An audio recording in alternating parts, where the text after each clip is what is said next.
Hi സുഹൃത്തുക്കളെ, ഇത് ഫിറോസ് മുളക്കപ്പറമ്പിൽ. ഇന്നലെ ഞാൻ വയനാടിൻ്റെ റീഹാബുമായി ബന്ധപ്പെട്ടൊരു വീഡിയോ പോസ്റ്റ് ചെയ്തിരുന്നു. അതിൻ്റെ ചെറിയൊരു ക്ലാരിഫിക്കേഷന് വേണ്ടിയാണ് ഞാൻ ഈ വീഡിയോ വീണ്ടും പോസ്റ്റ് ചെയ്യുന്നത്. എനിക്ക് കുറേ ആളുകളൊക്കെ വിളിച്ചിരുന്നു അവിടുന്ന്. മൾട്ടി സ്റ്റോറി അപ്പാർട്ട്മെൻറ്റ് എന്ന് ഞാൻ അധികം ദൂരത്ത് പോവാതെ വേണമെന്ന് പറയാനുണ്ടായ കാരണം നമ്മൾ ഈ നോളേജ് സിറ്റിയൊക്കെ നിൽക്കുന്ന ആ ഭാഗത്തൊക്കെയാണ് ഉദ്ദേശിച്ചത്. പക്ഷേ വയനാട്ടിൽ മൾട്ടി സ്റ്റോറി അപ്പാർട്ട്മെൻറ്റ് പെർമിഷൻ ഇല്ല. അത് വെസ്റ്റേൺ ഘാട്ടുമായിട്ട് ബന്ധപ്പെട്ട് കസ്തൂരിരംഗൻ റിപ്പോർട്ടൊക്കെ ഉള്ളതാണ്. അപ്പം അവർക്ക് അത്രയും ദൂരത്ത് പറ്റില്ല എന്ന് പറയുമ്പം നമുക്കവിടെ ഈ സ്ഥലത്ത് തന്നെ ചെയ്യണമെന്നുണ്ടെങ്കിൽ വിലാമെൻ്റ് ഉണ്ടാക്കാനേ പറ്റുള്ളൂ. വിലാമെൻ്റ് എന്ന് പറയുമ്പോൾ താഴെ ഒരു വീട്, മേലെ ഒരു വീട്. ഒരു ഏക്കർ സ്ഥലത്ത് ഒരു 10-65 വീടുണ്ടാക്കാൻ കഴിയും. താഴെയും മേലെയും കൂടി ആയിട്ട് ഒരു 32 വെച്ച് ഉണ്ടാക്കാൻ കഴിയും. അപ്പോൾ അതിനനുയോജ്യമായ സ്ഥലമാണ് ഇനി നോക്കേണ്ടത്.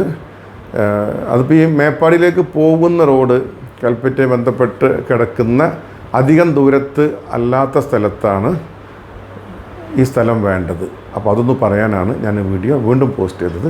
ഇപ്പോൾ ഗവൺമെൻറ് പ്രപ്പോസലൊക്കെ ഉണ്ട് 175 ഏക്കർ ടൗൺഷിപ്പ് എന്നൊക്കെ പറഞ്ഞാൽ അങ്ങനെ ഒരു കേരളത്തിലൊരു ടൗൺഷിപ്പ് ഇവിടെ ഉള്ളത് അങ്ങനെ വലിയ. അപ്പോൾ നമ്മൾ തമിഴ്നാട്ടിലും അതുപോലെ തന്നെ ബാംഗ്ലൂർക്ക് ഒരുപാട് ടൗൺഷിപ്പൊക്കെ ഉണ്ട്. ടൗൺഷിപ്പ് എന്നൊക്കെ പറയുമ്പം അതിൻ്റേതായ വേറെ കുറേ ഇഷ്യൂസൊക്കെ ഉണ്ട്. കാരണം അത്ര ടൗൺഷിപ്പായിട്ടൊക്കെ ചെയ്യാനുള്ള ഒരു പ്രോജക്റ്റൊക്കെ വരുമ്പം അതൊരുപാട് സമയമെടുക്കും. പെട്ടെന്ന് ആയിത്തീരുമൊന്നുമില്ല. ഞാനതിനെ നിരുത്സാഹപ്പെടുത്തുമെന്നല്ല, ഞാൻ എൻ്റെ അഭിപ്രായം പറയുകയാണ്. ഇതാവുമ്പോൾ പെട്ടെന്ന് ഇതൊരു നാച്ചുറലായിട്ട് സംഭവിച്ചൊരു ഒരു ദുരന്തമാണിത്.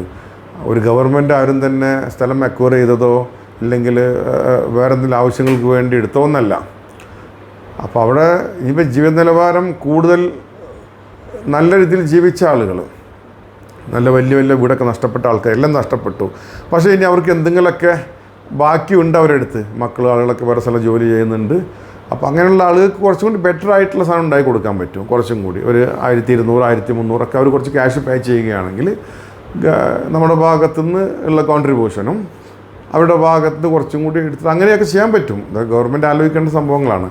അപ്പോൾ ഞാൻ ഇവിടുത്തെ കോർപ്പറേറ്റ് പല ആളുകൾ സംസാരിച്ചപ്പം അവർ പറഞ്ഞതിൻ്റെ അടിസ്ഥാനത്തിലാണ് ഞാൻ എൻ്റെ ബാക്കിൽ ഇറങ്ങിത്തിരിക്കുന്നത്. അപ്പോൾ ഇൻഷാ അല്ലാഹ് അവിടെ ഈ പറഞ്ഞ മാതിരി സ്ഥലങ്ങൾ വല്ലതും ഉണ്ടെങ്കിൽ ഒന്ന് എന്നെ അറിയിക്കുക. ഒരു ഏക്കർ 2 ഏക്കറോ സ്ഥലം ഉണ്ടെങ്കിൽ അറിയിക്കുക. 3 ഏക്കർ 5 ഏക്കർ ഉണ്ടെങ്കിൽ അറിയിക്കുക. നമുക്കൊന്ന് പരിശ്രമിച്ച് നോക്കാം. ഓക്കെ, ശരി, നന്ദി, നമസ്കാരം.